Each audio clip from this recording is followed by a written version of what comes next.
Here in this part, we are going to learn the sequencing and grouping observation. Sequence or short observations in a SAS dataset, group observations in a list report, print column subtotals in a list report, and control page breaks for subgroups. So, there are some rules we have to follow for the sorting, or procedures are there.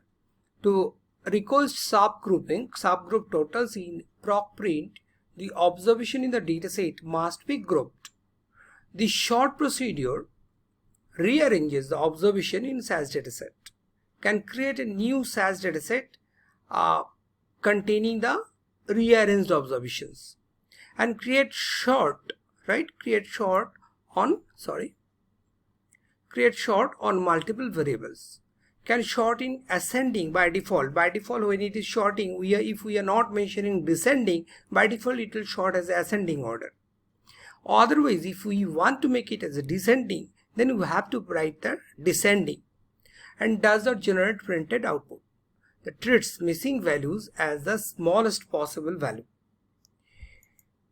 So let's see here, there is a code what is the standard format, the proc sort procedure, right? Proc sort data. So we are generally used to use a separate data set for a sorted data. The principal data where from we are taking the data, which data set we are going to sort, the sorted data should not be the same data set. We should create a separate data set where we will store that data, and which should be in the temporary library. It may be in the permanent library, but for the temporary work purpose, we are generally using the work library as a temporary library, and we will store that in the out is equal to work.job cell.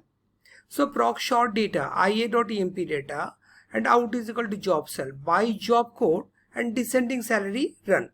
So let's see what's happened. So if we are going to our SAS Studio, so let me run this particular code once. Say proc sort data ia.emp data out work.emp data. So let me type it here, and by job code, just I will run this particular program. So it is good practice to select only that particular range of codes, because it will execute only that particular selected code only. Otherwise, if you run without selecting, it will execute all the code, all the syntaxes whichever you are writing in your program, right? Code file. So I am just writing, I am selecting, and I am executing the program. So now it is showing one error because of I have mentioned IA library. It should be AA library. So proc sort data AA emp data.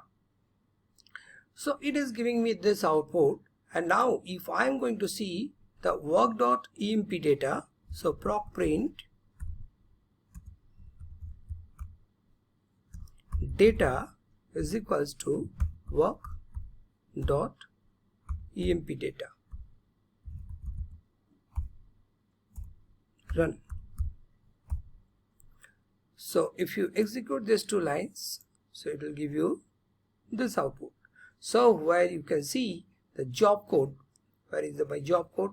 FLTET and pilot.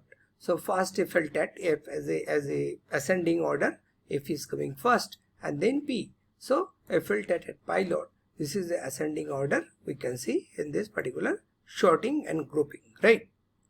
Now let's work on it. Let's see the printing the subtotal and grand total. Print the data set, the group by job code with a subtotal for the salary column for each job code. So if I am going to print this thing, then by job code I am doing this thing. Now proc print data work.emp data by job code and sum salary. So whenever we are using the by job code and sum salary, using the by statement and sum statement together in proc print step produces the subtotals and grand totals, right? Data must be indexed or sorted order to use by statement in the proc print. So what happened if I am going to do, I will execute this particular code in my code window. Let us see. So it is I am running this particular code where work.emp data, already we have created work.emp data, right? So it is giving us the shaft total as well as the grand total, as well as it has given the job code wise. So it is for the pilot, it is for a filtered, it is for pilot, right? So we have learned here, that is how we can sort the data set, as well as group by, and also how we can get the printing shaft total and grand total procedure, right?